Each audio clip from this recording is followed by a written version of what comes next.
इसी ज़िले का औरई सुशील नगर से। और मैंने ये परिक्रमा 14 दिसंबर से नर्मदा नदी की ओंकारेश्वर से प्रारंभ की थी और इसको भरूच समुद्र से होते हुए फिर अमरकंटक से होकर और फिर ओंकारेश्वर आकर के लगभग ये 3000 किलोमीटर की परिक्रमा होती है। और इसको हमने 31 मार्च को पूर्ण कर दिया था। इसके बाद पूजन करके और ओंकारेश्वर और ममलेश्वर जी को जल चढ़ाने के बाद हम जो है फिर वहाँ से प्रस्थान किए हैं। और इस यात्रा में बहुत पहाड़ और बहुत ही नदियाँ, बहुत ही और दुर्गम जंगल और नाले भी पड़ते हैं, जिनको हम लोग अपने उसी मैया के भरोसे पार करते हैं। और बीच में आश्रम भी हम लोगों के लिए रुकने के लिए, भोजन आदि व्यवस्था के लिए।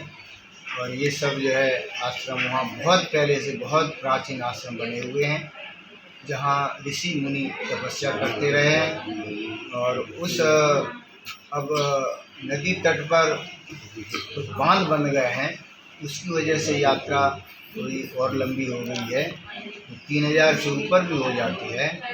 और उसकी वजह से सड़क मार्ग से भी चलना पड़ता है। तट मार्ग का जो परिक्रमा है वो कम हो गई है, लेकिन मैया की जो शक्ति और मैया का जो साक्षात्कार तट से और किनारे से चलने से होता है, और जो ऊर्जा और शक्ति का संचार होता है वो उतना सड़क मार्ग से नहीं होता है। किंतु हम लोगों के पास एक शीशी में मैया रहती हैं, उन्हीं के सहारे और उनके बलबूते हम लोग चलते हैं। इसलिए हमने परिक्रमा नर्मदा मैया की कृपा से, अनुकंपा से पूर्ण की है।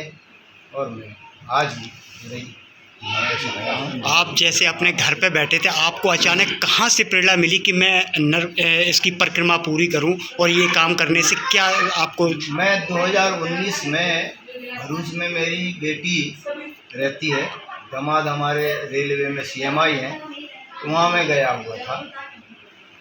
तो उसके पास में एक 20-25 किलोमीटर दूर मालसर आश्रम है, जो डोंगरे जी की कर्म भूमि रही है। डोंगरे जी बहुत हमारे हिंदुस्तान के बहुत बड़े कथावाचक हुए हैं, और वो कथावाचक जो पुराने लोग हैं वो जानते होंगे, वो निःशुल्क कथा करते थे, लेकिन इतना चढ़ावा आता था जिसकी कोई कल्पना नहीं कर सकता था। वो ऐसी उनकी कर्मभूमि, वहाँ मैं लगभग 10 दिन रहा। तो वहाँ मैंने कुछ परिक्रमावासी देखे, उनसे मैंने पूछा कि क्या सामान्य जा रहे थे। मैंने पूछा आप जो है क्या कर रहे हैं, तो उन्होंने बताया मैं नर्मदा परिक्रमा कर रहा हूँ। तो सारी डिटेल उनसे प्राप्त की। 3600 किलोमीटर की है, कैसे तो वो सब जानकारी। इस परिक्रमा को पूरा करने के वक्त आपको किन किन कठिनाइयों का सामना करना पड़ा, और आपको क्या इसमें मिला, और लोगों को क्या संदेश देना चाहते हैं? कठिनाई तो इस परिक्रमा में कोई महसूस नहीं होती है। हम लोग मैया के शरण में होते चलते हैं, पूरा सर्वस्व समर्पण रहता है। कभी ये चिंता ही नहीं होती, क्योंकि हम जो प्लान बनाते हैं सुबह, तो कभी भी उस प्लान पे हम चल नहीं पाते हैं। कोई भी परिक्रमावासी जो सोचता है वैसा होता नहीं है। मैया अपने आप खाने की, रहने की और सुबह के बाल भोग की यानी नाश्ते की, वो स्वयं अपने आप कहाँ से हम लोगों को कैसे कौन बुला लेता है, हम लोग कुछ नहीं जानते हैं। लोगों को क्या देना संदेश क्या देना चाहते हैं? मुख्य रूप से ये यात्रा, ये परिक्रमा आध्यात्मिक है, और इसमें अपना जप तप और अपना जो भी आप भक्त लोग कर सकते हैं या जाप कर सकते हैं। पर सबसे बड़ा जो संदेश है जो इसमें समाज के लिए, वो जल संरक्षण का।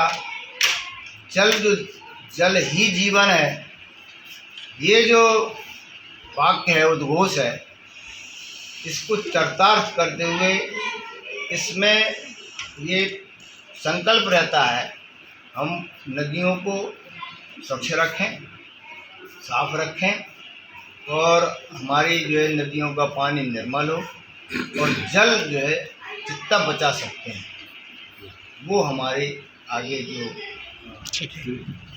ओके। जीवन है, जगत है, वो चलता है। ठीक।